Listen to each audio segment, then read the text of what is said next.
No, vabbè, oggi è una giornata un po' più dove ci siamo mantenuti un po' a ritmo basso, non riusciamo a salire di ritmo, però la forza del gruppo è anche questa, quella di cercare anche nei momenti di difficoltà di non farci prendere dalla foga per trovare la via del gol. E alla fine poi, come si dice, dai e dai, è arrivato anche il gol, è arrivato. Ma loro sono due squadre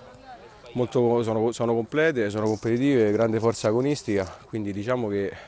per noi andrebbe bene un bel pareggio, quindi non posso fare un pronostico, però ce la guardiamo mentre mangiamo un boccone al ristorante. Beh, noi siamo un gruppo molto unito e che sicuramente è stato costruito negli anni sia basandosi sulla forza individuale ma anche e soprattutto dell'amicizia che ci lega. Sicuramente quello che cercheremo di fare è di mettere in difficoltà per allungare il passo, per arrivare di nuovo alle fasi finali e per andare nei posti che abbiamo sempre sognato e che ci competono, insomma.